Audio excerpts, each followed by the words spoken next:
Hello students, my self Vaishnavi Kasaudhan. हम लोगों ने इससे पहले वीडियो में यूनिट 1 डिस्कस कर लिया था। अब हम लोग यूनिट 2 स्टार्ट कर रहे हैं। सो यूनिट 2 है हमारी Vyas, the dicing, the sequel of dicing and the book of assembly hall. Okay, ये पूरा जो सेक्शन है ये महाभारत का है। सो एक बार हम थोड़ा सा देख लेते हैं महाभारत क्या है। महाभारत आई थिंक हम सबको पता है, ये हमारी एक एपिक है, एक महाकाव्य है हिंदुइज्म की। ठीक है, एंड महाभारत को जो है ऑलमोस्ट 1000 ईयर लग गए थे लिखने में, सिर्फ इसका जो लिखने का पोर्शन है, क्योंकि इससे पहले जो है ये बोल बोल के एक दूसरे को ओरली सुनाई जाती थी। कहां से कहां तक? ऑलमोस्ट 400 BCE से 400 AD तक इसका पूरा चला है, एंड उसके बाद ये लिख के कंपोज हुई है। ओके, एंड इनिशियली इसे जो है जय नाम से और द विक्ट्री नाम से जाना जाता था। एंड ये इसमें जो है आपके सारे ब्राह्मण स्क्रिप्ट्स आ जा रहे हैं। एक खास बात जो इसकी और रही है वो ये है कि इसमें 1 लाख से ज्यादा श्लोक्स रहे हैं, एंड ये 8 टाइम्स लॉन्गर हो गई है। किसके कंपैरिजन में? वेस्टर्न के ग्रेटेस्ट एपिक्स जो हैं, द इलियाड एंड ओडिसीज, इन दोनों को अगर हम कंबाइंड कर देते हैं, तो भी ये 8 टाइम्स ज्यादा लंबी है। ठीक है, हम आगे बढ़ते हैं। आगे अगर हम देखते हैं तो हमें पता चलता है, जैसा मैंने कहा कि स्टार्टिंग में इसे ओरली ट्रेडिशनल संस्कृत में कहा जाता था या एक दूसरे को सुनाया जाता था। ठीक है, महाभारत जो है यूजुअली जो कहानी रही है वो पांडव और कौरव्स के बीच में रही है। ठीक है, एंड ये हिस्टोरिकल कंटेंट कहाँ से लिया गया है? किंग भरत से लिया गया है। किंग भरत कुछ याद आ रहा हो?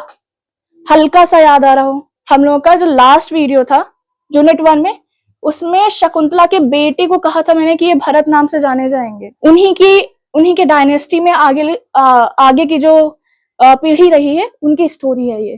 ठीक, एंड स्टोरी की स्टार्टिंग कहाँ से हुई है? स्टोरी की स्टार्टिंग, महाभारत की स्टार्टिंग जो है वो किंग शांतनु से हुई है। ओके, किंग शांतनु से हुई है। किंग शांतनु गंगा जी से मिलते हैं and he has a son with her, Devavrat. इसकी पूरी प्रॉपर स्टोरी है कि कैसे वो गंगा माता से मिले, एंड उनके जो 7 सन्स थे उन्होंने उनको जो है गंगा में प्रवाहित कर दिया था। वो सब आप लोगों को पता होगा, तो मैं ज्यादा डिटेल में नहीं जाऊंगी। ठीक है, तो शांतनु इवेंचुअली क्या होता है, शांतनु जो है ये रोकते हैं अपनी वाइफ को कि तुम मेरे बेटों को गंगा में क्यों प्रवाहित कर रहे हो, एंड इस वजह से गंगा माता जो है वो उन्हें छोड़ के चली जाती हैं। इवेंचुअली शांतनु जो है वो सत्यवती से मैरिज करते हैं, एंड उससे इनके 2 बेटे होते हैं, चित्रांगद एंड विचित्रवीर। ठीक है, चित्रांगद एंड विचित्रवीर। इसी टाइम पे भीष्म भी आ जाते हैं। भीष्म कौन है? भीष्म देवव्रत ही है।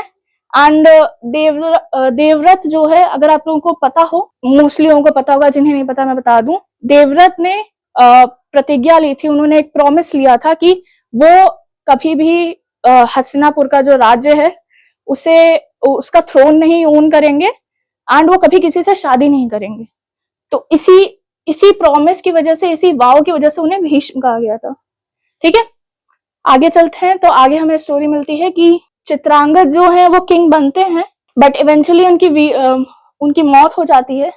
ठीक है, एंड वो किसी हेयर को बर्थ नहीं दे पाते हैं, मतलब हेयर के पैदा होने से, वारिस के पैदा होने से पहले ही वो उनकी डेथ हो जाती है। फिर विचित्रवीर आते हैं, वो शादी करते हैं अंबालिका एंड अंबिका से, 2 लोगों से। ठीक, बट ये भी हेयर नहीं दे पाते हैं, उससे पहले इनकी डेथ हो जाती है। एंड इवेंचुअली वेद व्यास यहाँ पे हमारे आते हैं, एंड ये अपनी स्पिरिचुअल पावर से, क्योंकि ये ऋषि रहते हैं, ये अपनी स्पिरिचुअल पावर से queen Ambalika and queen Ambika को बेटे ग्रांट करते हैं, आप कह सकते हो। उस टाइम पे चलता था। अंबालिका के थ्रू होते हैं धृतराष्ट्र, बट ये जो है ब्लाइंड रहते हैं। ठीक है, एंड अंबिका के होते हैं पांडु जो है देखने में थोड़े पेल रहते हैं, एंड इसी टाइम पे एक और इनका सन होता है विदुर एक दासी का बेटा रहता है, बट वो वेद व्यास के बेटे रहते हैं। इसी वजह से उनका पूरे महाभारत में एक बहुत अच्छा कैरेक्टर रहा है। धृतराष्ट्र जो है वो गांधारी से शादी करते हैं। पांडु जो है वो माद्री और कुंती से शादी करते हैं। पांडु के पास क्राउन आता तो है बट इनको एक श्राप मिलता है जिसकी वजह से अगेन ये आगे कंसीव नहीं कर सकते हैं, ठीक है।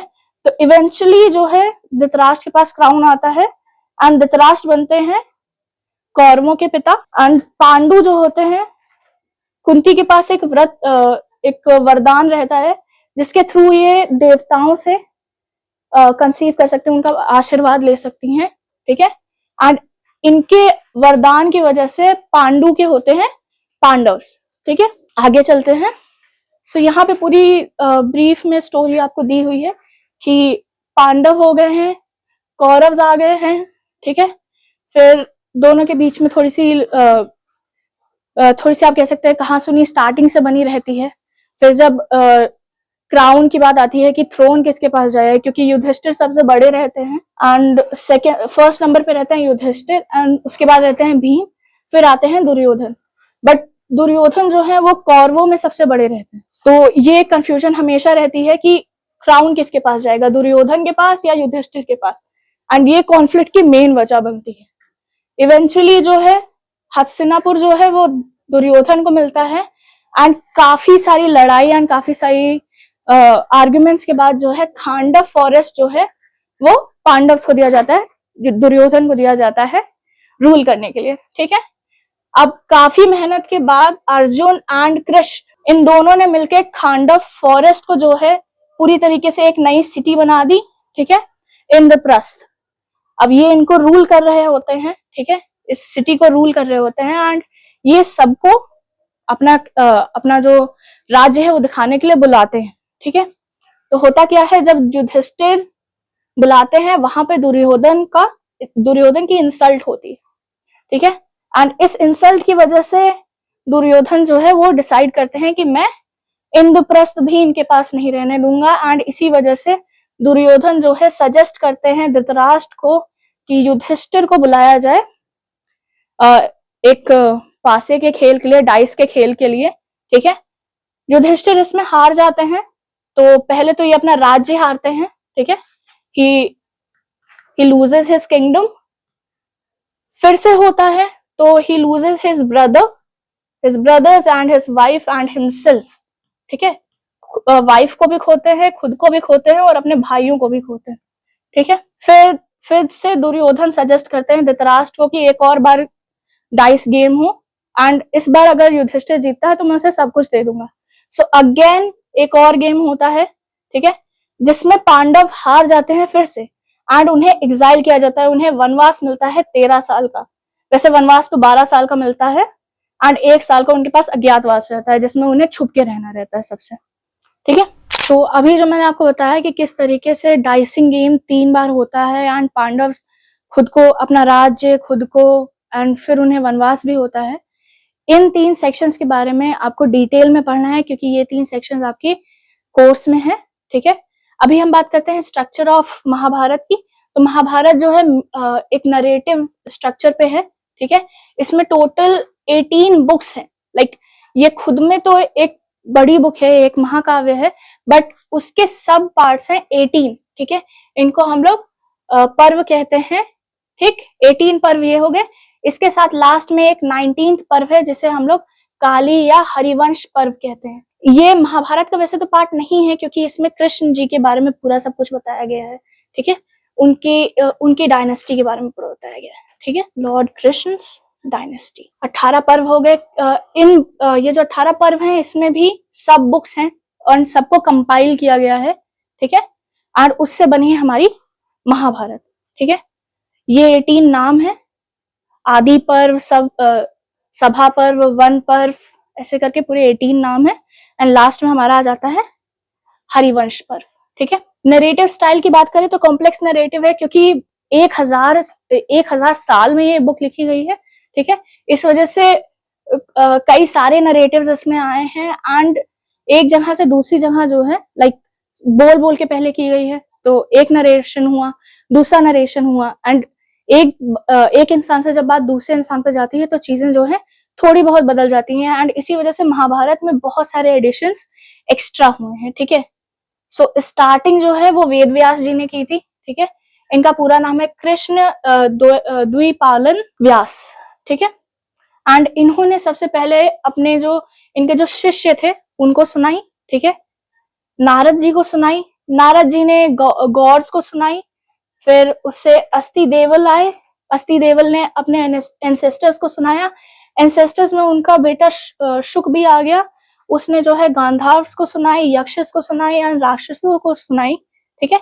ऐसे करते करते एक नरेटर, दूसरे नरेटर, तीसरे नरेटर तक बात आगे बढ़ती चलेगी, ठीक है। नेक्स्ट हेडिंग आ जाती है the question of authorship and reworking of the narratives. अभी मैंने कहा कि बार बार चेंज हुआ है, तो कोई एग्जैक्टली कह नहीं सकता कि ये मेरी बुक है, ये किसी की बुक नहीं है, बार बार नरेशंस चेंज हुए हैं। सो ऑथरशिप हम वेद व्यास जी को इसलिए दे रहे हैं क्योंकि उन्होंने ये पूरा कंपाइल किया, उन्होंने ही वेद को भी कंपाइल किया था। वेद को उन्होंने कंपाइल नहीं किया था, उन्होंने वेद को 4 डिफरेंट पार्ट्स में डिवाइड किया था, ठीक है। तो इसका जो टेक्स्ट है वो बाय जनरेशन अलग अलग जगह देखिए। The text of Mahabharata is considered to have been altered by a generation of narrators who have adapted it to the linguistic and stylistic reformation in their particular context। यही चीज मैंने भी कही कि अलग अलग नरेटर्स ने अलग अलग स्टोरी अपने हिसाब से अलग अलग सेक्शंस जो है इसमें ऐड किए हैं, ठीक है। And in the end face to face जब हो रहा था, फेस टू फेस हर कोई, आपकी नानी ने अगर आपको स्टोरी बताई है, वही स्टोरी आप अपने फ्रेंड को बताओगे, फ्रेंड ने अपनी मम्मा को बताई, तो स्टोरी में हल्का फुल्का चेंज आता रहता है, वही चेंज यहाँ पे भी देखने को मिला है, ठीक है। एंड इसी पे M.A. मेंडल ने कहा the Mahabharata has come down to us not in its original form but with many additions made in it in the course of its long transmission, first by reciters and later by writers of manuscripts at different places and different time, ठीक है। Same बात इन्होंने भी कही कि भाई बार बार वो change होती रही है एंड अलग अलग राइटर्स, अलग अलग रिसाइटर्स ने अलग अलग चीजें कही हैं। आगे it would have been a matter of great surprise if a popular text like Mahabharat, which was orally transmitted for many centuries, was not burdened with many editions।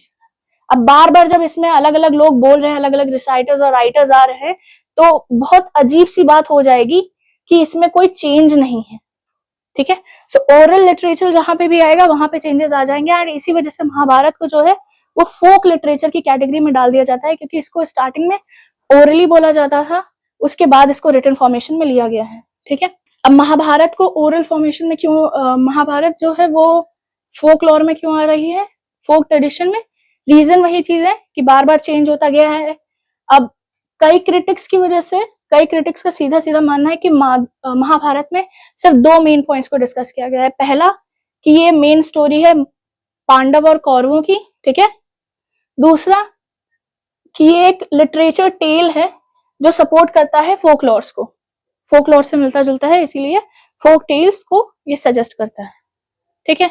आगे बढ़ते हैं। Mahabharata as a literary text, तो महाभारत को literary text, हम लोग तो literature के student हैं, हम उसे लिटरेचर की ही नजर से देखेंगे, हम उसे एक होली बुक नहीं मानेंगे, तो सबको पढ़नी चाहिए जो भी एक लिटरेचर का स्टूडेंट है।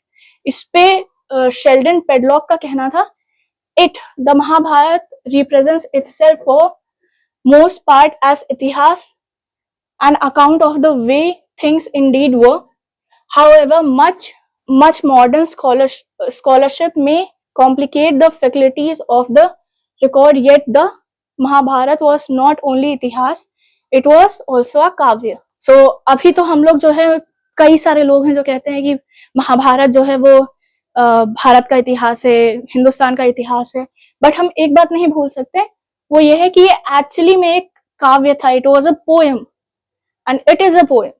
तो एज अ लिटरेचर स्टूडेंट हम सिर्फ उसी चीज पे फोकस करेंगे कि वो एक पोएम है, एक महाकाव्य है, एक एपिक है, एंड वो एज लिटरेचर क्या रोल प्ले कर रहा है या क्या है, ठीक है। आगे बढ़ते हैं। महाभारत में ये आप कह सकते हो, ध्यान से देख लीजिए, क्योंकि ये मेन थीम रहेगा महाभारत का। पूरी महाभारत में आपको यही चीज देखने को मिलेगी, the role of fate and chance, ठीक है। तो रोल जो है फेट और चांस का सिंपल से यही रहा है कि हर चीज, मतलब हर किसी ने हर अपनी पूरी ताकत लगा के चीजें की हैं, but at the end of the day वो हार गए हैं, या फिर उनसे कुछ हो गया है, कुछ ऐसा हो गया जिसकी वजह से वो आउटकम उन्हें नहीं मिला है जो उन्हें मिलना चाहिए था, ठीक है। एंड दुर्योधन के साथ भी कुछ ऐसा ही हुआ था कि दुर्योधन ने कितनी बार पांडवों को हटाने की कोशिश की, उनको मारने की कोशिश की, उनको एग्जाइल किया, उनके साथ युद्ध किया, but at the end of the day Hastinapur का थ्रोन उसका नहीं था एंड उन्हें वो चीज नहीं मिली।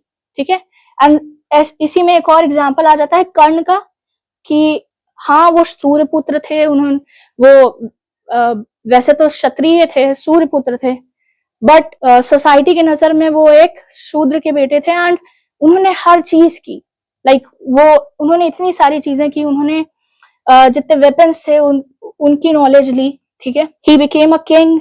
ठीक है, एंड अल्टीमेटली इन्होंने महाभारत में जो मेन युद्ध था उसमें पार्ट भी लिया, अच्छे से अर्जुन के साथ लड़े भी, but at the end of the day Karna को हम लोग सिर्फ इसलिए जानते हैं कि उन्होंने इतनी कोशिश की, उन्हें कभी वो रिकॉग्निशन महाभारत के टाइम पे मिला ही नहीं। तो ये एक मेजर थीम है, ये आप याद रखिएगा। ठीक है, आगे चलते हैं क्वेश्चंस, ये मैटर हम पूरा स्किप करेंगे। सो स्टूडेंट्स, अब हम बात करते हैं वेद व्यास जी के बारे में। ये हमारे महाभारत के ऑथर हैं। ठीक है, एक लेजेंडरी ऑथर हैं। इनके जो वर्क्स हैं वो 3 सिग्निफिकेंट रहे हैं। सबसे पहले आता है हमारा महाभारत, फिर आते हैं हमारे वेद, फिर आते हैं पुराण। इन्होंने पुराण को 3 पार्ट्स में डिवाइड किया था, ऋग्वेद, अथर्ववेद, ऋग्वेद, सामवेद, यजुर्वेद। ठीक है, जो 3 स्टार्टिंग के वेद थे उनको किया था, एंड अथर्ववेद बाद में ऐड किया गया था, एंड इसी वजह से इनको वेद व्यास भी कहा जाता है।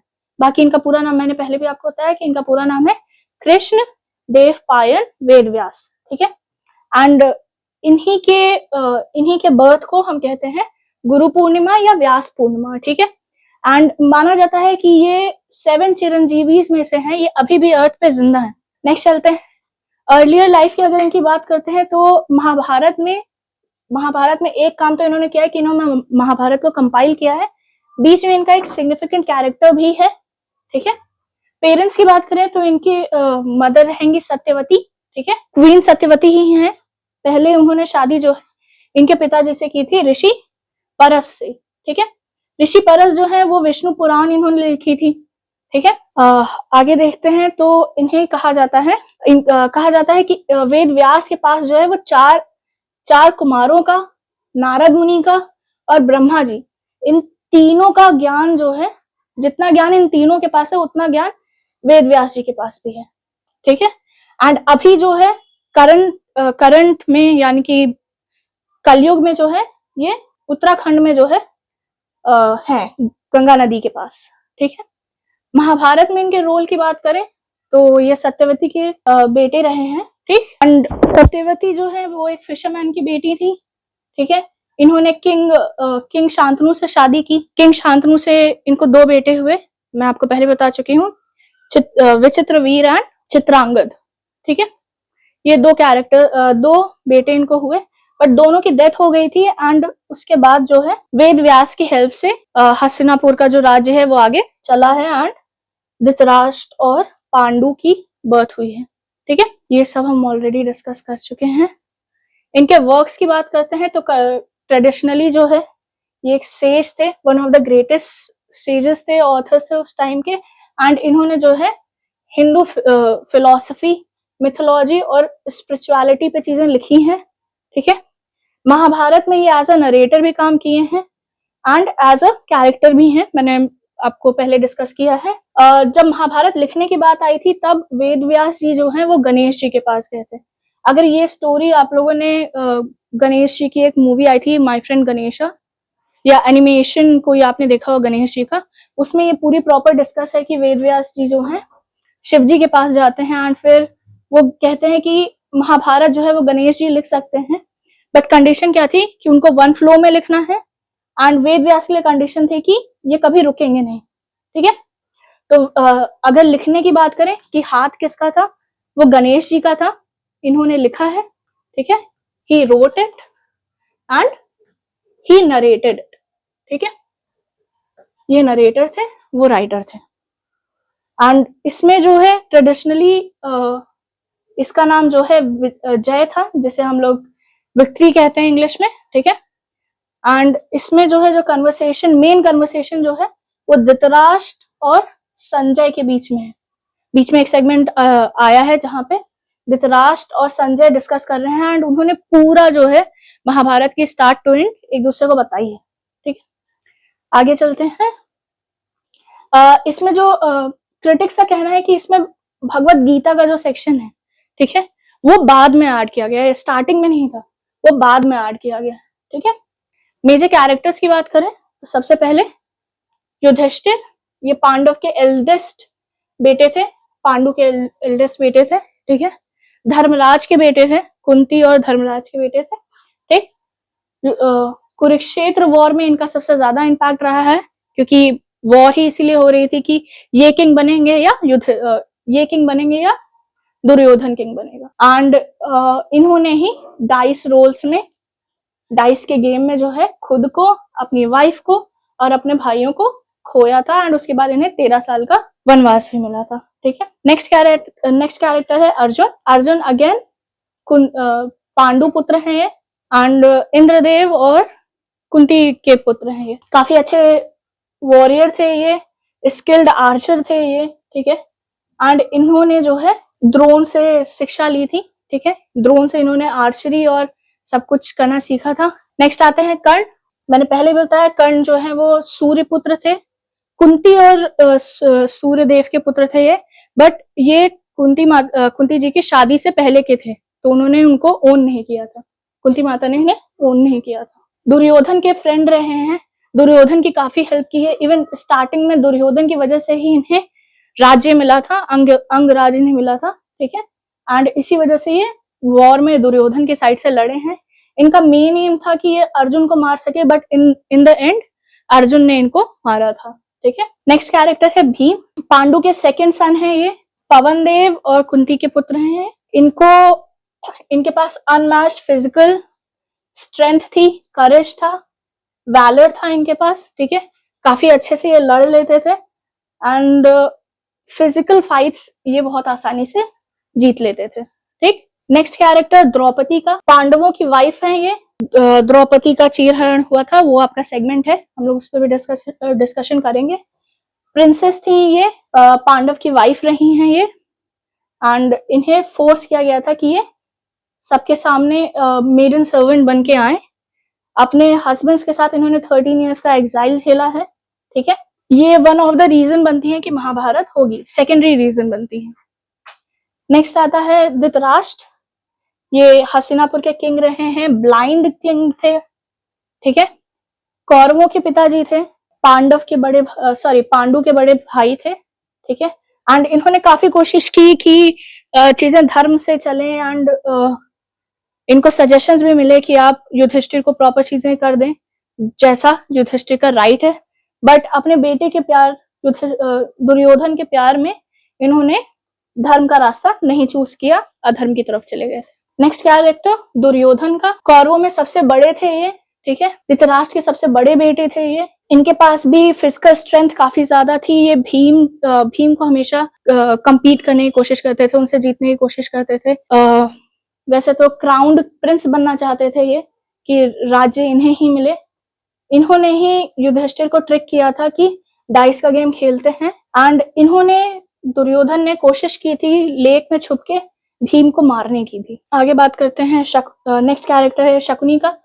दुर्योधन के मामा थे, गांधारी के बड़े भाई थे, एंड ये एंटागनिस्ट हैं, यानी कि विलन है, मेन विलन है। इनको यूजुअली हम लोग शकुनी मामा के रेफरेंस से जानते हैं। अगर किसी के मामा या अंकल उस थोड़े से बुरे टाइप के होते हैं तो हमेशा कंपैरिजन होता है कि ये शकुनी मामा है, ठीक है। कनिंग इंसान थे, क्लेवर थे, करेजियस नहीं थे, कावर्ड थे ये। एंड बैटल में इन्होंने पार्ट लिया तो है, बट ज्यादा कुछ खास कर नहीं पाए थे। And he also persuaded Duryodhana, the eldest son of Kaurava, to take part in the battle. Duryodhana ने जितनी भी चीजें की हैं, जो डाइस का गेम हो गया या कोई भी बुरी चीज की है, वो इनके इन्फ्लुएंस में रह के की है। नेक्स्ट कैरेक्टर है कृष्ण जी का। सो कृष्ण, लॉर्ड कृष्ण गॉड थे ये, विष्णु जी का अवतार थे, पांडव के साइड से थे, अर्जुन के बेस्ट फ्रेंड थे, उनके रथ के सारथी रहे हैं ये। भगवत गीता इन्होंने अर्जुन को पूरा बताई है, इन्होंने ही भगवत गीता के जितने भी सेक्शंस थे ये बोलते जा रहे थे। धर्म के बारे में पूरा जो भी है भगवत गीता में वो कृष्ण जी ने बोला है। नेक्स्ट आता है कैरेक्टर द्रोण का।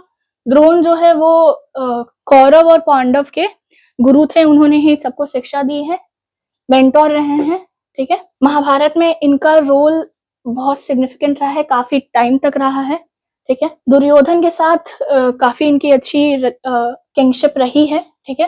एंड अर्जुन को इन्होंने ग्रूम किया था कि अर्जुन जो है best Archer of the world, उस टाइम का सबसे बेस्ट आर्चर बन सके, ठीक है। चलिए अब हम आ जाते हैं हमारे मेन ड्रामा पे, तो ध्यान से सुनिएगा, समरी में बता रही हूँ, ठीक है।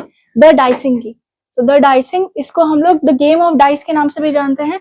महाभारत की वो सीन है जहां पे युधिष्ठिर जो है जो गेम था डाइस का वो खेलने हस्तिनापुर आए रहते हैं, ठीक है। तो स्टार्टिंग कहाँ से है कि Yudhishthira was invited by Duryodhana and Shakuni to play the game of dice, ठीक है। एंड इस गेम में क्या होता है कि गेम चलता रहता है, वो पहले अपना राज्य हारते हैं, फिर धीरे धीरे अपने सारे पोजेशंस हारते हैं, अपने भाइयों को हारते हैं, खुद को हारते हैं, एंड अल्टीमेटली वो अपनी वाइफ द्रौपदी को भी गेम में हार जाते हैं, ठीक है। तो देखते हैं कि इसकी शुरुआत कहाँ से हुई एंड ये ऐसा क्या हुआ कि आखिर में वो हर चीज हार जाते हैं। तो शुरुआत होती है कि दुर्योधन और शकुनी मिलकर डिसाइड करते हैं कि पांडवों को हराना है, ठीक है। अब उनको युद्ध से तो हराया नहीं जा सकता, पर उनके पास जो चीजें हैं वो हमें चाहिए, मैं उनके पास कुछ भी नहीं रहने दूंगा, इस माइंडसेट के साथ थे दुर्योधन। तो आइडिया शकुनी देते हैं कि हम लोग उनको डाइस का एक गेम करते हैं जिसमें मैं उन्हें हरा सकता हूँ। तो दुर्योधन धृतराष्ट्र को फोर्स करते हैं, आप जो है उनको गेम ऑफ डाइस में बुलाइए, ठीक है।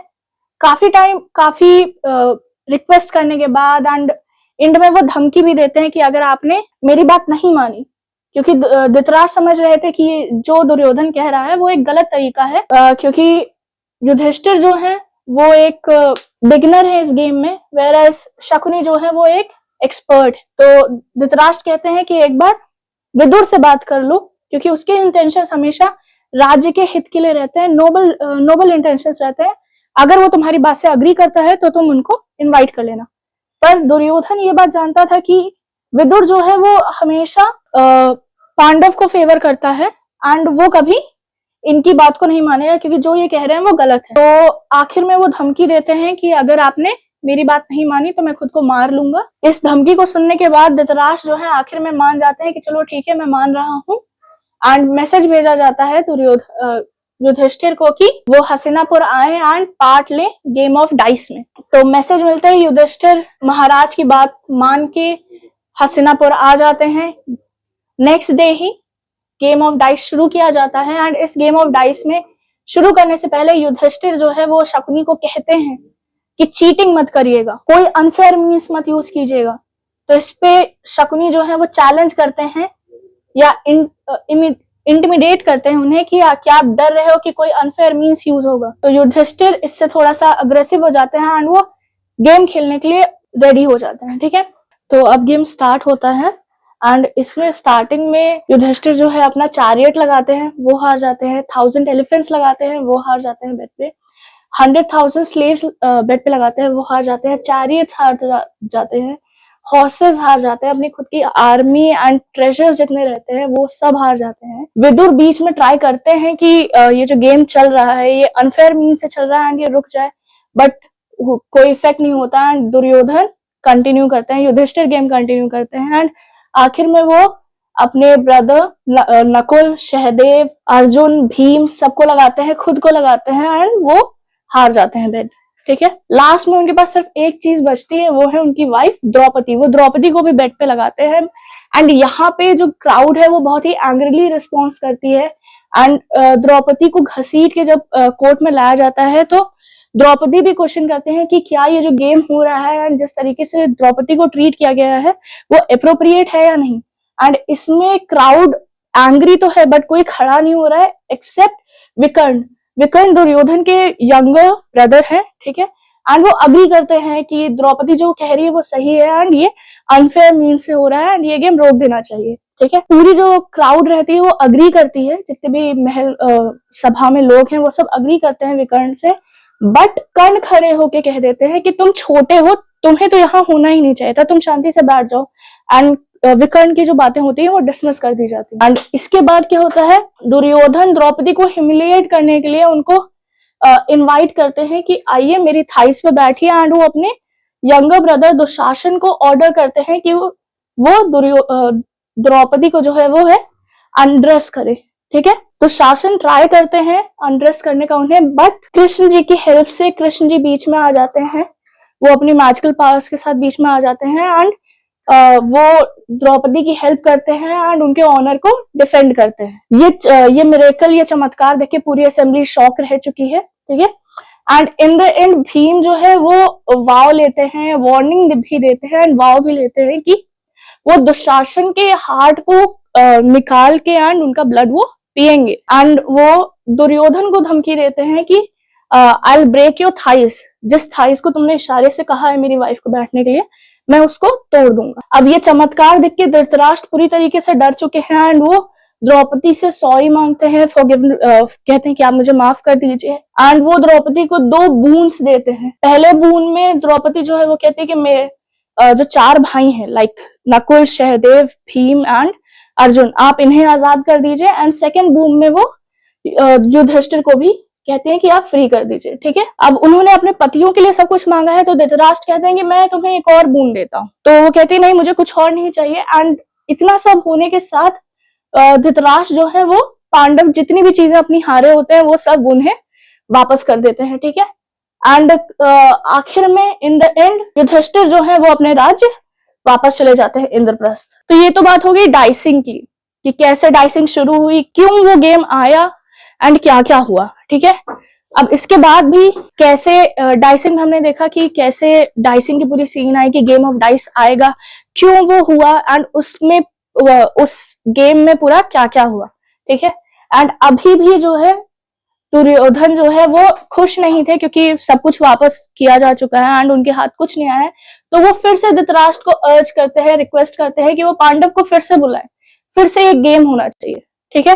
एंड इस गेम में क्या होता है कि अगर वो हारते हैं तो उन्हें 13 इयर्स का जो है एग्जाइल मिलेगा। बट इसमें एक ट्विस्ट रहता है कि फॉर 12 इयर्स उन्हें फॉरेस्ट में रहना रहेगा एंड 1 ईयर का जो है उनका अज्ञातवास होगा, लाइक उन्हें डिस्गाइज में रहना रहेगा, ठीक है। ये 2 चीजें थी। एंड अगर ये 1 ईयर के बीच में ये जो डिस्गाइज में उन्हें रहना है, इसमें किसी ने उन्हें पहचान लिया कि ये पांडव है, तो ये दोबारा उन्हें 12 इयर्स का फॉरेस्ट में एग्जाइल रहेगा एंड 1 ईयर का फिर से अज्ञातवास उनका रहेगा, ठीक है। ये प्रोसेस तब तक रिपीट होता रहेगा जब तक वो पूरी तरीके से 12 इयर्स प्लस 1 ईयर का डिस्गाइज में बिता लेते हैं। तो वो लोग एग्जाइल के लिए जाते हैं, कौन से वन में?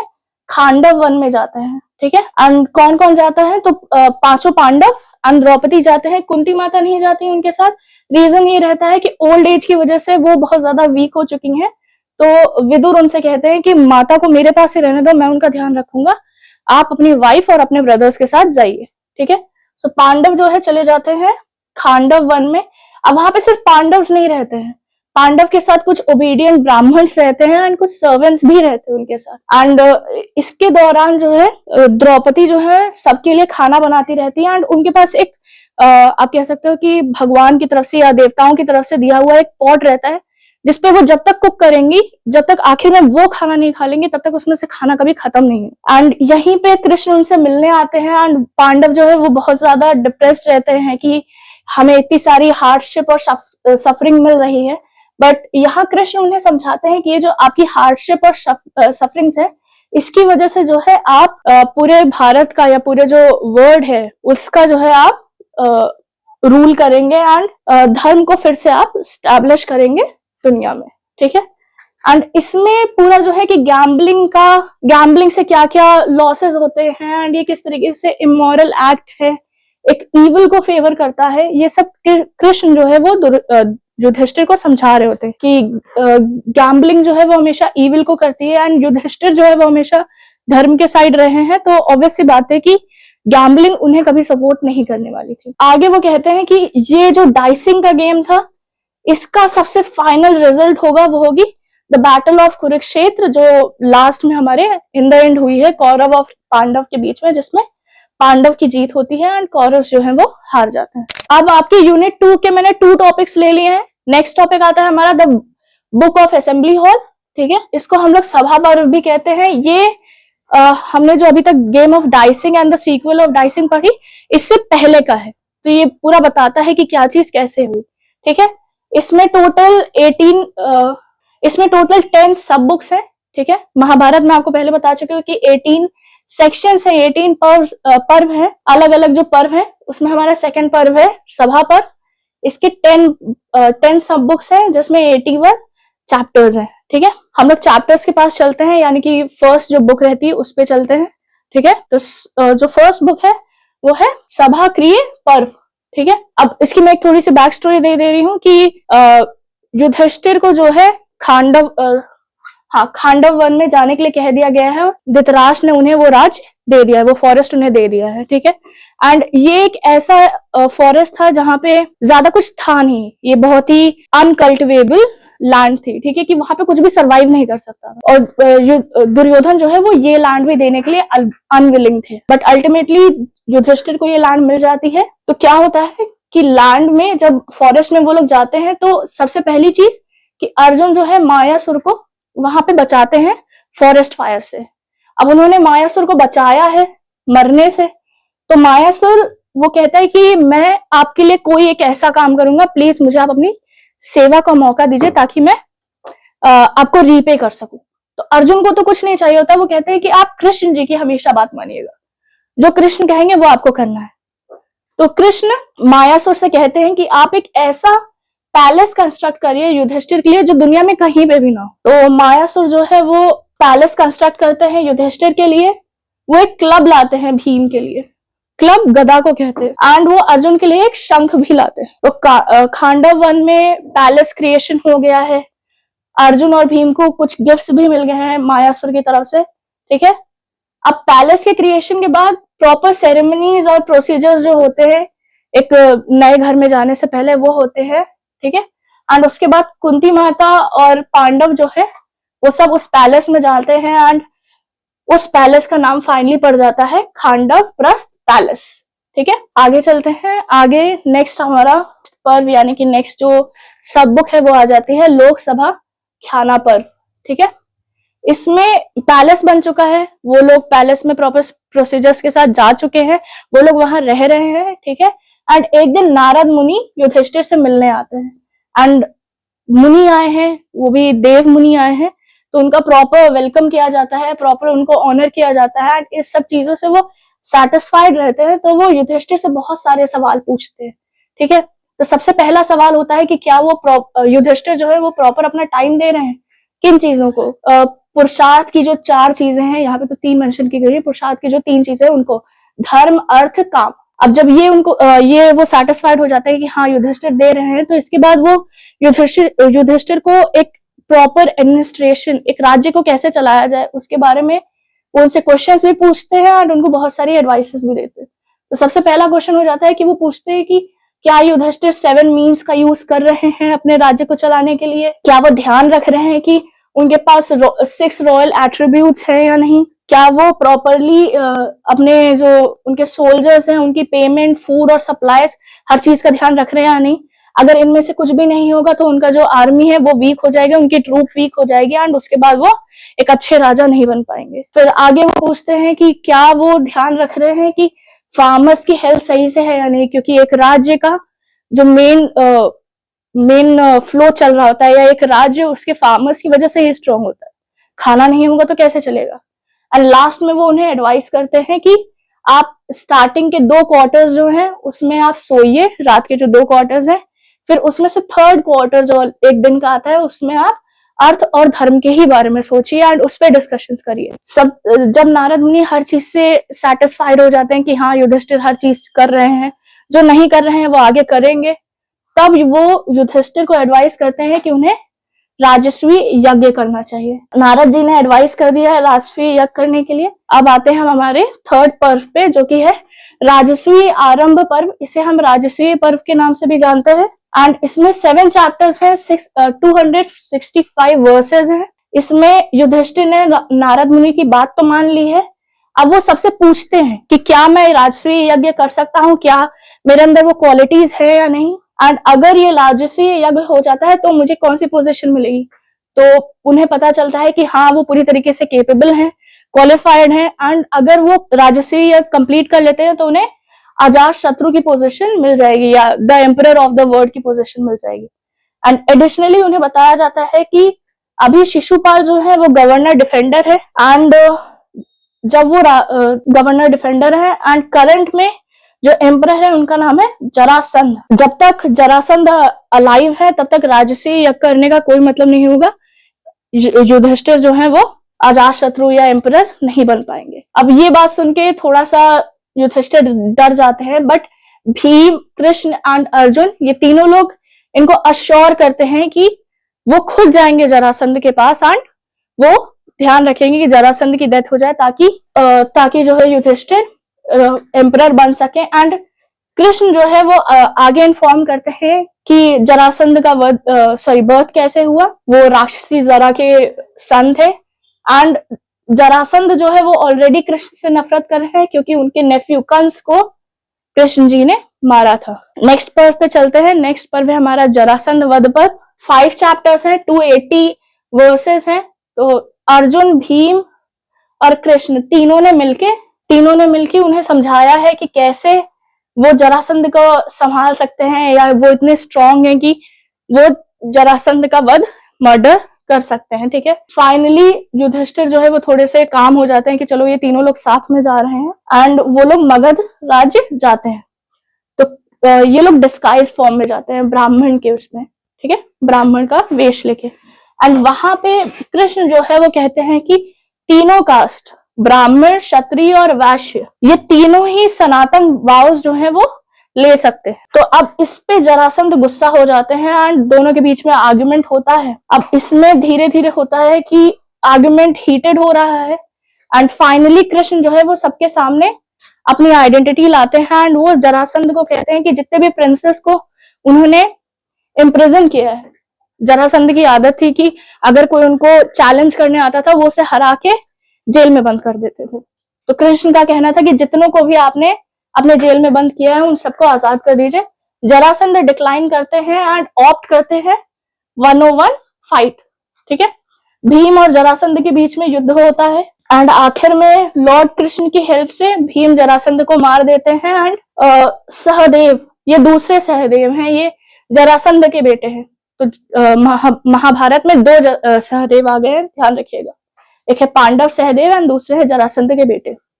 जरासंध का वध हो गया है, जरासंध के वध के बाद सहदेव को राजा बना दिया जाता है, एंड वो सब वापस चले जाते हैं इंद्रप्रस्थ युधिष्ठिर के पास। हमारा नेक्स्ट पर्व है दिग्विजय पर्व। इसमें होता क्या है कि जरासंध का वध हो चुका है, राजस्वी यज्ञ को शुरू किया जा रहा है, एंड अर्जुन, भीम, सहदेव और नकुल ये चारों डायरेक्शंस में चले जाते हैं युधिष्ठिर के राज्य को बढ़ाने के लिए। सो अर्जुन जो है वो नॉर्थ में चले जाते हैं, भीम ईस्ट में चले जाते हैं, सहदेव जो है साउथ में चले जाते हैं, एंड नकुल जो है वो वेस्ट में चले जाते हैं, ये सब एरिया कवर करने के लिए। नेक्स्ट में चलते हैं। नेक्स्ट हमारा पर्व आ जाता है राजसूय का पर्व। ठीक है, इसमें 3 चैप्टर्स हैं, 3 चैप्टर्स हैं, 104 वर्सेस हैं। राजस्वी यज्ञ तो कंप्लीट हो चुका है, अब यज्ञ कंप्लीट होने के बाद एक सैक्रिफाइस देना है। अब डिस्कशन हो रहा होता है कि सैक्रिफाइस किस तरीके का देना है। जितने राजा जो एक्सेप्ट करते हैं कि हाँ युधिष्ठिर ही हमारा एम्परर है, वो सब वहां पे आए हुए हैं। ठीक है, हर चीज हैप्पीली चल रही है, सारी ड्यूटीज प्रॉपर्ली हो रही है वहां पे। ठीक है, नेक्स्ट पर्व पे चलते हैं। नेक्स्ट है हमारा अग्रयाहनर पर्व। इसमें 4 चैप्टर्स हैं, 843 वर्सेस हैं। इसमें जो है जितने भी ब्राह्मण और सेजेस वहां पे आए हुए हैं वो सेरेमनीज प्रॉपर कर रहे हैं। नारद मुनि भी वहां पे आते हैं, और वो युधिष्ठिर की सक्सेस को देख के प्लीज हैं, खुश हैं कि भाई युधिष्ठिर ने मेरी सारी बातें मानी है, एंड अब जो है वो एम्परर बनने वाले हैं। एंड यहीं पे लॉर्ड नारायण के बर्थ के बारे में बताया जा रहा होता है, डिस्कशन चल रहा होता है कि लॉर्ड नारायण का बर्थ कैसे हुआ, वो कैसे यदु वंश में पैदा हुए, एंड चीजें आगे चल ही रही होती हैं। यहीं पे फिर शिशुपाल खड़े हो जाते हैं, एंड वो सबको हर चीज से बहुत ज्यादा इरिटेटेड हो जाते हैं, तो वो इंसल्ट करना शुरू कर देते हैं। किसको? कृष्ण को, कि हर कोई कृष्ण के बारे में बात कर रहा है, उनको लॉर्ड नारायण से कंपेयर कर रहा है। एंड यहीं पे फिर भीष्म जो है वो शिशुपाल को डांटते हैं, एंड वो कहते हैं कि तुम खुद को कंट्रोल करने की कोशिश करो। एंड कृष्ण जो है वो तीनों वर्ड में ऑनर किए जाते हैं, पर शिशुपाल रुकते नहीं है, वो बोलते रहते हैं। ठीक है। अब यहीं पे कि वो तीनों वर्ड में ऑनर किए जाते हैं, तो युधिष्ठिर भीष्म से पूछते हैं कि आप कृष्ण के एक्शंस, कृष्ण के बारे में आप प्रॉपरली हम सबको बताएं। तो भीष्म बताना शुरू करते हैं। वो कहते हैं कि सबसे पहले कृष्ण ने वराह अवतार लिया, फिर उन्होंने नरसिम्हा अवतार लिया, फिर वामन अवतार लिया। ऐसे करते करते वो परशुराम अवतार में आए, राम अवतार में आए, कृष्ण अवतार में आए, इसके बाद जो है वो कलयुग में कल्कि अवतार लेंगे। अब इन सब चीजों से शिशुपाल जो है वो थोड़ा सा और एजिटेटेड हो रहे हैं और इरिटेटेड हो रहे हैं। बट भीष्म जो है वो शिशुपाल को इंस्ट्रक्ट करते हैं कि आप शांति से जो है बैठ जाइए, एंड कृष्ण जो है वो कितने डिजर्विंग है सबकी ऑनर के, सबके एडोरेशन के, वो आप समझे एंड ध्यान रखिए। बट शिशुपाल जो है वो किसी की बात नहीं मानते, वो कंटिन्यू करते हैं कृष्ण को इंसल्ट करने के लिए। नेक्स्ट पर्व पे चलते हैं। नेक्स्ट पर्व है शिशुपाल वध पर्व। अब इसमें क्या होता है कि शिशुपाल की एक खास बात रहती है कि जब वो पैदा होते हैं तो उनकी बॉडी पूरी तरीके से डिफॉर्म्ड रहती है, एंड इस वजह से हर कोई इनसे थोड़ा सा डरता है। तो कृष्ण जो है वो शिशुपाल को बचाते हैं। जब वो शिशुपाल को अपने मिरेकल से बचा लेते हैं, एक नॉर्मल ह्यूमन बना देते हैं, तब एक प्रोफेसी होती है कि शिशुपाल का वध जो है वो कृष्ण के हाथों होगा। तो शिशुपाल की जो मदर रहती है वो कृष्ण से प्रॉमिस ली रहती है कि आप मेरे बेटे की 100 गलतियां माफ करेंगे। तो जब तक शिशुपाल जो है कृष्ण को इंसल्ट कर रहे होते हैं, धीरे धीरे इंसल्ट्स बढ़ती जाती हैं। अल्टीमेटली जो है 100 इंसल्ट्स जब खत्म हो जाती हैं तो कृष्ण जो है वो शिशुपाल से फाइट करते हैं और अपने सुदर्शन चक्र से जो है वो शिशुपाल का वध कर देते हैं। ठीक है।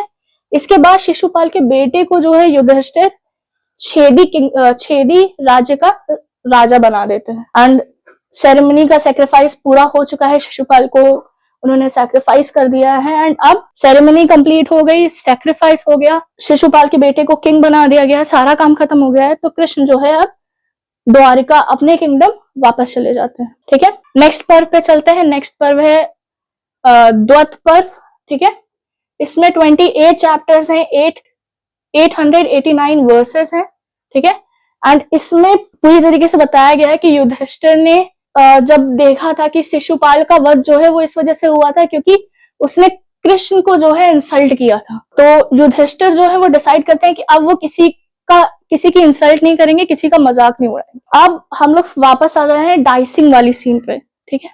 यहाँ से डाइसिंग वाली स्टोरी स्टार्ट होती है कि दुर्योधन जो है वो उनका जो पैलेस है वहां जाते हैं, और वहां पे वो थोड़ा सा पॉन्ड और बाकी चीजों में कंफ्यूज हो जाते हैं, जिसकी वजह से वो पॉन्ड को फ्लोर समझ के पॉन्ड में गिर जाते हैं। एंड वहां पे भीम, अर्जुन, द्रौपदी, हर कोई उनपे हंसता है, इवन युधिष्ठिर भी हंस देते हैं। अब इस वजह से दुर्योधन तो थोड़ा सा अपने मन में नफरत और गुस्सा रख के वापस चले जाते हैं। इस इंसिडेंट की वजह से जो है डाइसिंग गेम जो है वो स्टार्ट होता है। ठीक है।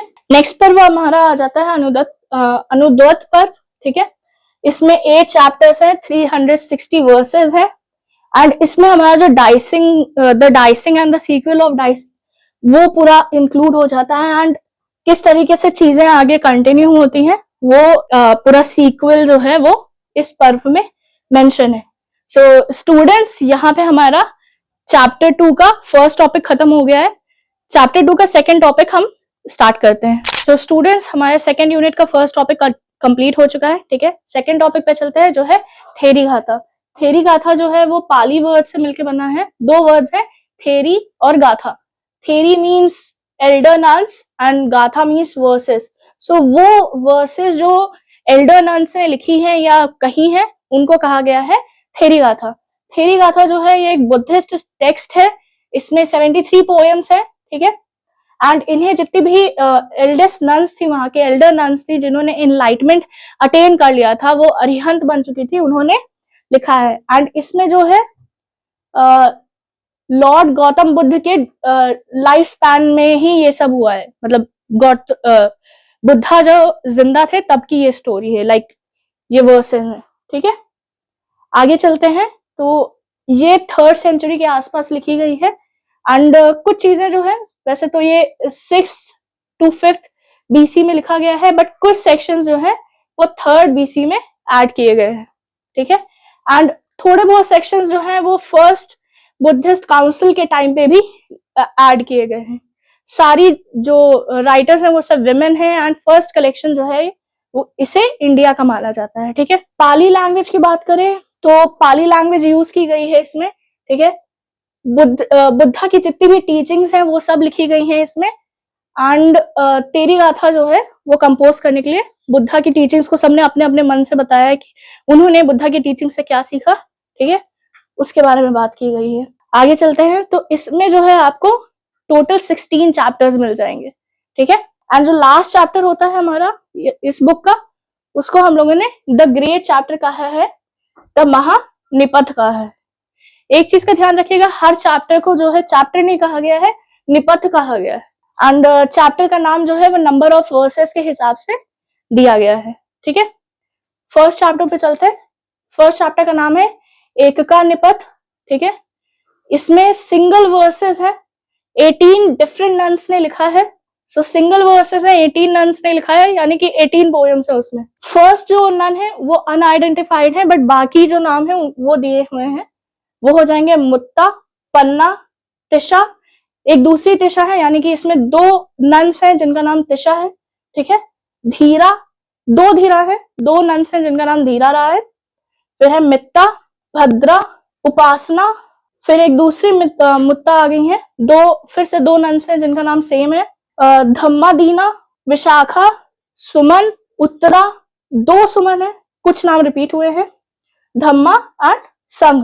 तो आप देख सकते हैं इसमें धीरा नाम 2 बार है, मित्ता नाम है, मुत्ता नाम 2 बार है एंड सुमन नाम 2 बार है। 17 लोग हो गए। 17 नन्स ने जब वो अपना एनलाइटमेंट अटेन कर ली है उसके बाद उन्होंने ये वर्सेस लिखी हैं। नेक्स्ट पे चलते हैं।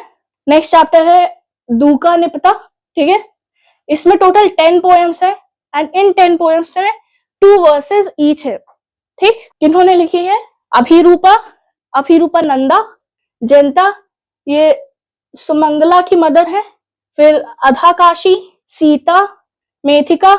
एक और मित्ता आ गई, ऊपर एक मित्ता थी फर्स्ट चैप्टर में, सेकेंड चैप्टर में ये दूसरी मित्ता है, ये अभया की मदर है। ठीक है, अभया आ गई और समा आ गई। ये 10 नन्स ने मिलकर चैप्टर 2 में वर्सेस लिखी हैं एंड उन्होंने अपनी लाइफ स्टोरी इसके बारे में बताया है, कैसे वो बुद्धा से मिली एंड कैसे उन्हें एनलाइटमेंट मिला एंड कैसे वो अरिहंत बनी। मैं बार बार अरिहंत बोल रही हूँ। अरिहंत उन नन्स या मॉन्क्स को कहते हैं जिन्हें एनलाइटमेंट मिल जाता है बाय फॉलोइंग अनदर्स पाथ। वो खुद के पाथ पे नहीं चल रहे हैं, वो किसी के पाथ को फॉलो कर रहे हैं एंड उन्हें एनलाइटमेंट निर्वाणा मिल गया है, इसलिए उनको अरिहंत कहा जा रहा है। अगर वो खुद के पाथ पे चलते एक नया पाथ बनाते और उससे उन्हें एनलाइटमेंट मिल जाता है तो उन्हें बुद्धा कहा जाता। ठीक है, ये 2 चीजें हैं बुद्धिज्म में। नेक्स्ट चैप्टर पे चलते हैं, चैप्टर 3। इसका नाम है टीका निपता। इसमें टोटल 8 नन्स ने लिखा है। ठीक है, 3 वर्सेस हैं सबकी, लाइक 8 पोएम्स लिखी गई हैं एंड 3 वर्सेस ईच हैं। अब उनके नाम जरा देख लेते हैं। सोमा, दंतिका, उपीरी, शुका, सेला, सोमा, उत्तमा। 2 उत्तमा है, तो टोटल हो गई 8 लोग हो गए। ठीक, सेम चीज इसमें भी है कि उन्होंने अपनी लाइफ स्टोरीज के बारे में बताया है एंड कैसे वो अरिहंत तक पहुंची हैं एंड उनकी लाइफ स्ट्रगल्स क्या रही हैं, कैसे उनका बुद्धा के सेरेमनीज में या उनके जो डिसाइपल्स थे उनसे मिलना हुआ है। ठीक है, या वो किसी और अरिहंत से मिले हैं एंड उन्होंने फाइनली बुद्धिज्म ज्वाइन किया है, बुद्धिज्म के जो रूल्स थे उनको माना है एंड वो खुद अरिहंत बने। नेक्स्ट चैप्टर पे चलते हैं, चैप्टर 4 चौका निपता। इसमें सिर्फ एक पोयम है जिसे अरिहंत भद्दा कपिलानी ने लिखा है। ये पिपली की वाइफ थी।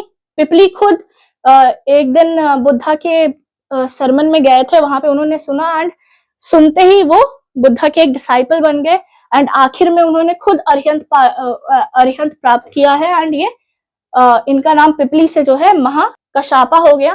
भद्दा कपिली ने लगभग 5 साल तक वेट किया है, खुद वहां पे नन रही हैं पर अरिहंत नहीं मिल पाया था उन्हें। ठीक है, अब ये जो अरिहंत इन्हें मिला है वो महाप्रजापति गौतमी की वजह से मिला है। ये फर्स्ट फीमेल अरिहंत रही, याद रखिएगा। महाप्रजापति जो है, महाप्रजापति गौतमी, ये फर्स्ट फीमेल अरिहंत रही हैं बुद्धिज्म की। नेक्स्ट चलते हैं, नेक्स्ट चैप्टर है चैप्टर 5 पंचका निपता, इसमें जो है टोटल 12 पोएम्स हैं एंड हर पोएम में 5 वर्सेस हैं। टोटल 10 नन्स ने मिलके लिखा है। नाम देख लीजिए, विमला, शीहा, सुंदरी नंदा, नंद दत्रा, मीता काली, शकुला, सोना, भद्दा, कुंडलकेशा, पतकारा एंड कंदा भी बोल सकते हैं, वैसे ये केंडा है, एक ही मात्रा है। इसमें जो मेन है वो अरिहंत पतकारा का है, ठीक है। एंड उन्होंने अपनी प्रॉपर स्टोरी बताई है कि कैसे वो उन्होंने सबको खो दिया था अपनी लाइफ में। अरिहंत पतकारा ने अपनी लाइफ में अपने 2 हस्बैंड को खो दिया था, बच्चों को खो दिया था, पेरेंट्स को खो दिया था, वाइफ को खो दिया था। इवन इतना सा मतलब अपनी पूरी फैमिली को खोने के बाद वो अपने मेंटल स्टेट को भी खो दी थी। एंड तब वो लॉर्ड बुद्धा के शरण में गई हैं एंड उन्हें जो है जीने का एक पर्पस मिला एंड वो खुद में एक अरिहंत बन गई। नेक्स्ट चैप्टर पे चलते हैं, चैप्टर 6 छक्का निपटा। इसमें जो है टोटल 8 पोएम्स हैं, 6 वर्सेस ईच हैं, ठीक है। इसे जो है अरिहंत पतकारा के जो सेरेमन्स थे, ठीक है, उन्हें जो है 500 नन्स ने पढ़ा है, सुना है एंड उन्होंने इसमें अपनी चीजें लिखी। एंड ये जो है एक शॉर्ट में चीजें दी गई हैं कि कैसे आप परस्यू किया जा सकता है या कैसे आप सोच सकते हैं बुद्धिज्म में आने के बारे में एंड कैसे आप अरिहंत हुड को पा सकते हैं। कुछ नाम यहाँ पे दिए हुए हैं जो सीनियर नन्स थी, ठीक है, सिर्फ उन्हीं के नाम दिए हुए हैं, बाकी नाम नहीं दिए हैं, तो नाम देख लेते हैं। वसेथी, खेमा, सुजाता, अनुपमा, महाप्रजापति गौतमी, ठीक है। महाप्रजापति गौतमी मैंने आपको बताया था कि ये फर्स्ट फीमेल अरिहंत है, ठीक है। गुप्ता एंड विजया। अरिहंत फिर से वही चीज है कि हर किसी का इंडिविजुअल कैसे वो राजा बने, कैसे उन्होंने अपनी लाइफ चेंज की, कैसे उनकी लाइफ बुद्धिज्म ज्वाइन करने से पहले थी, बुद्धिज्म उन्होंने कैसे ज्वाइन किया एंड उसके बाद वो अरिहंत कैसे बने, ठीक है। सेम पैटर्न हर जगह है। नेक्स्ट 7th चैप्टर है सतका निपता, ठीक है। इसमें 3 ओल्ड नन्स ने कंपोज की है 3 पोएम्स, ठीक है। एंड सबके सारी पोएम्स में 7 वर्सेस ईच है। नन्स के नाम उत्तरा, काला एंड उपकाला, ठीक है। आगे चलते हैं। एक चीज जो आप गौर कर सकते हैं कि काला उपकाला जो है ये सिस्टर्स है, ठीक है। एंड जब ये अरिहंत प्राप्त करने वाली थी तब जो है मारा, इसमें उन लोगों ने एक अलग सी चीज की है कि इन्होंने मारा और इनके बीच में जो कन्वर्सेशन हुआ है इन्होंने अपने वर्सेस में उसे मेंशन किया है। मारा कौन है? आप कह सकते हो ये इविल स्पिरिट है या जो भी डिजायर्स एक इंसान को रियल लाइफ में या स्पिरिचुअल लाइफ से दूर रखती हैं, उसका एक आप कह सकते हो मैनिफेस्टेशन है। नेक्स्ट पे चलते हैं, चैप्टर 8 अथका निपता। इसमें जो है सिर्फ एक ही पोएम है, 8 वर्सेस की है, ठीक है। एंड इसमें ये लिखा है शिशुपा काला ने, ये सिस्टर है काला और उपकाला की एंड इनके ब्रदर भी रहे हैं अरिहंत सरिपुता, ठीक है। शिशुपा काला ने भी जब ये नन थी तो इन्होंने चीजें करनी शुरू की एंड उसी में इन्होंने मारा को आइडेंटिफाई कर लिया था, द इविल स्पिरिट या द इविल मैनिफेस्टेशन। आगे चलते हैं, चैप्टर 9 नवका निपथा या चैप्टर 9। इसमें जो है पोएम एक एल्डर नन ने लिखी है जिन्हें जो है वधास मदर के नाम से जाना गया है। ये वधा की मदर थी एंड इन्होंने पहले इनके बेटे ने अरिहंत प्राप्त किया है, फिर ये अपने बेटे के साथ एक कन्वर्सेशन कर रही थी जिसमें उन्होंने बुद्धा और बुद्धिज्म के बारे में उन्हें बताया, एनलाइटमेंट की मुझे भी एनलाइटमेंट चाहिए, I also want to be an Arihant, वो भी बुद्धिज्म के पाथ पे आ गई, ठीक है। नेक्स्ट चैप्टर 11 एक दशका निपता, ठीक। इसमें भी हमारी एक ही पोएम है एंड इसके वर्सेस को जो है एल्डरली नन ने लिखा है, बोला है, जिनका नाम था किशा गौतमी, ठीक है। आगे चलते हैं, नेक्स्ट है हमारा 12th चैप्टर द्वादशका निपता, ठीक है। इसमें भी एक सिंगल पोएम है, पोएम की 12 वर्सेस है, ठीक है। एंड इससे लिखा है उपाला वाना ने, ये भी नन रही हैं, ये भी इनकी एक खास बात थी कि जब इन्होंने अरिहंत प्राप्त किया है, ठीक है, तब इनके पास एक साइकिक एबिलिटी भी आ गई थी, थोड़ा सा ये सोच के चीजें कर पाती थी, अपनी एक साइकिक जो चीजें होती थी उससे ये लोगों को हील कर पाती थी अपने स्पिरिचुअल और साइकिक पावर से। एंड इन्होंने जो है बुद्धा के साथ रह के, ठीक है, कई सारे मिरेकल्स परफॉर्म किए हैं। इस वर्स की एक और खास बात है, इसमें ये बीच में एक ऐसा वर्स आया है जहां पे इन्होंने एक मदर डॉटर को एक ही हस्बैंड की को वाइफ्स की तरह दिखाया है। एंड उसमें इन्होंने फिर से मारा के बारे में डिस्क्राइब किया है। नेक्स्ट चैप्टर पे चलते हैं। नेक्स्ट हमारा 16th चैप्टर सोल सका निपता। इसमें फिर से एक सिंगल पोएम है, 16 वर्सेस है एंड ये जो है पुनिका नन ने लिखी है। नन या अरिहंत जो भी आप कहना चाहें, दोनों है। स्टार्टिंग जो है ये एक ब्राह्मण फैमिली से थी, ब्राह्मण फैमिली के स्लेव की डॉटर थी, ठीक है। इन्होंने बुद्धा के बारे में सुना एंड वहां से इन्हें सोतापन्ना मिल गया, द स्टीम एंट्री मिल गई, ठीक है।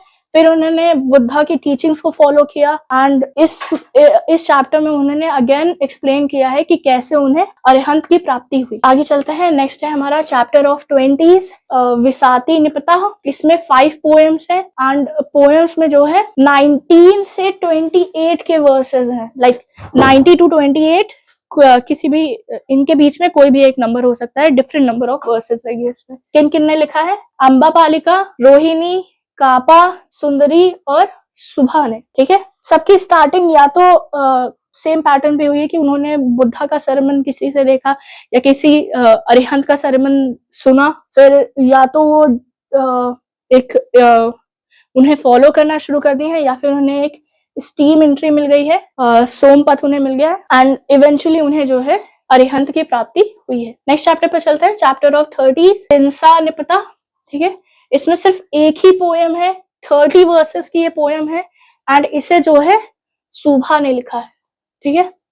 एंड इन्हें जो है स्टेटस, स्टार्टिंग में जब इन्होंने ज्वाइन किया था तो इन्हें स्टेटस मिल गया नॉन रिटर्नर, अनागामी का, ठीक है। आगे चलते हैं। नेक्स्ट चैप्टर है चैप्टर ऑफ 40 कातालिसा निपता। इसमें जो है इसी दासी नन है, अरिहंत है, उनके बारे में लिखा गया है, उन्होंने लिखा है, ठीक है।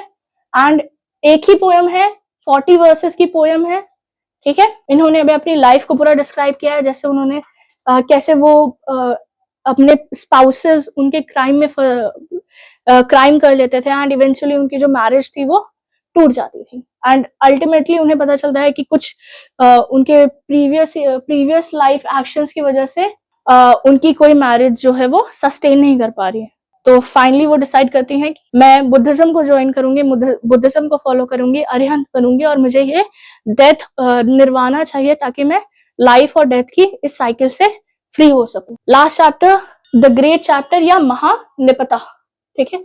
एक सिंगल पोएम है, महा क्यों कहा जा रहा है भैया, 75 वर्सेस हैं इसमें, ठीक है। एंड इसे जो है सीनियर नन सुमेधा ने लिखी है, ठीक है।